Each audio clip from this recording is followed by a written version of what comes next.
Hey guys, welcome to the Field of 68 YouTube channel. If you like what you see here, hit that subscribe button and you'll get more college basketball content just like this.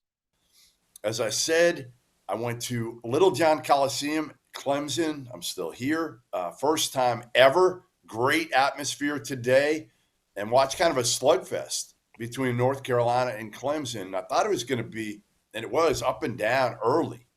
Teams weren't making shots, but they were moving early, and then it kind of slowed down. PJ Hall did not have the greatest game. Joe Girard, they just couldn't make a shot. They were 1 for 18 from three. Clemson.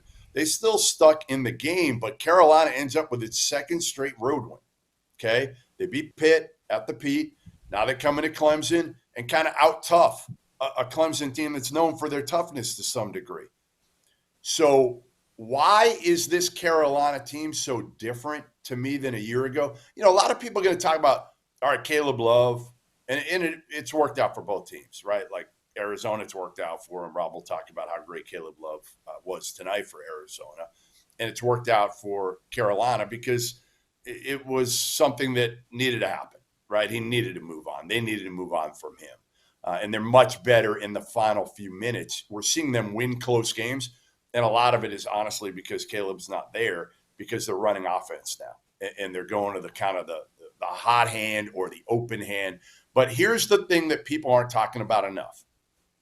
I talked to the players tonight about this. Harrison Ingram, Baycott, RJ. They all lost last year.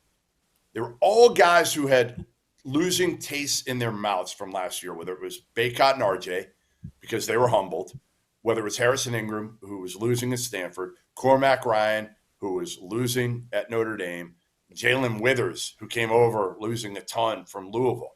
All these guys were kind of labeled as losing players, certainly from what they did a year ago. And what they've all kind of figured out is the numbers as they've gotten older, and they're all older for the most part, the numbers don't matter anymore. That the winning is all that matters. Like sometimes you have to go through it to really understand it.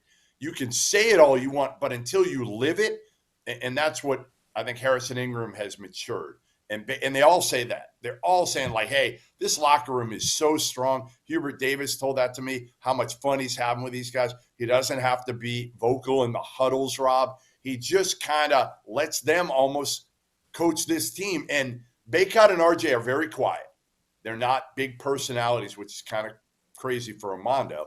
But Ingram and Cormac have been the ones that kind of speak up the most in the huddles. And Hubert doesn't have to police the team. He doesn't have to do a whole hell of a lot. And this team's fun to watch, and you can see their chemistry is really good, Rob. Yeah, you know what the biggest thing for me, and I agree with everything you just said, but the biggest thing for me is that they're also guarding this year, right? Like that was the knock on them last season. That was the question that we had about them coming in. How good was this team going to be defensively? When you go out and you add a Cormac Ryan, who was not exactly known for his defense before, you bring in an Elliot Cadeau, a reclassified point guard to put him in the backcourt with RJ Davis. Like neither of those two guys are really known for their defense. Armando Baycott, for as hard as he plays, like you don't really sit there and say, yeah, that's going to be a guy that's going to be as good as like a Donovan Clingan defending the rim or like a Ryan Kalkbrenner, right? But they are right now, as we sit here, number 16 on KenPom in adjusted defensive efficiency, right?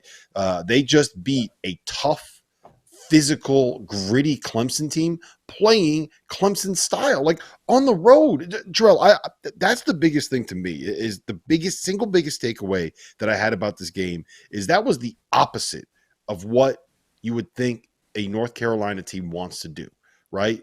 And they went out and they won that game. And honestly, like it never really felt in like the last 10 minutes they were going to lose. Like that was their game. They went out there and they won it playing Clemson's game. Yep, absolutely, and that's one of the signs I think that UNC this year is just a different team, and it's a major cap tip moment to that locker room and those guys because you could tell that they all are bought in on winning and not worrying about who's going to be the guy that gets to take the last shot or who's going to score 25 tonight, who averages what. They're locked in on all. They got a group of guys, some of them new additions to the transfer portal that probably have gotten their ass kicked enough to know, like, hey, man, winning isn't easy. And, I'm bought in and I'm all in on that, man. It was just fun to see them play, like you said, Rob, just kind of play Clemson style a little bit more, even though granted, like Jeff said, Clemson couldn't throw it in the ocean tonight. Joe Girard didn't give him much of any help at all. He really struggled and it was 1 for 10 to finish from the field. And to be honest with you, I think this the tipping point for this was the big guy tonight. Baycott was awesome. And I feel like he really took advantage and won that matchup versus Hall. He kept him off balance all night. He wasn't able to really make a lot of outside shots because I'm sure that was a part of their game plan to kind of try to stretch the floor with him a little bit and get some easy open looks. And he was in foul trouble as well too. And I think Baycott finished with something like 16 rebounds, man. So it was just great seeing them play a different variety of ways. RJ Davis was good, but he wasn't great like we've come to see in the last couple of weeks. But they still were able to gut it out. They really guarded. They were locked in on getting stops, and they did enough to win that game in a tough environment on the road. Yeah, and you know what else Carolina it is good? When we talked about this with Carolina. Well, we talked about this with Kentucky.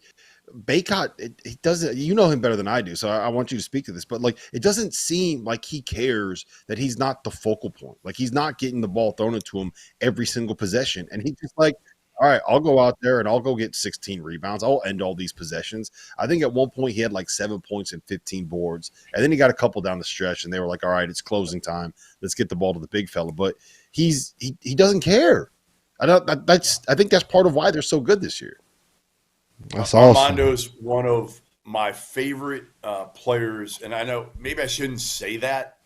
Like, I know we're supposed to be objective. And I am objective, but you certainly, the more you see a player, the more you see a kid, it's not a kid anymore, the more you're around him. I think he's very self-aware. And that's something that a lot of players are not these days. But Mondo is super self-aware.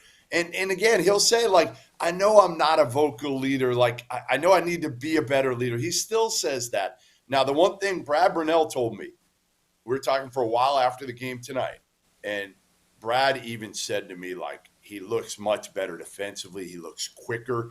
And if you remember, when I talked to Armando before the season, he said to me, listen, last year I didn't let my ankle heal the way I probably should have in the offseason because he was running around. Remember, they were doing some NIL stuff. They were taking advantage. All this stuff came to them so quickly that they didn't probably do what they should have done in the offseason.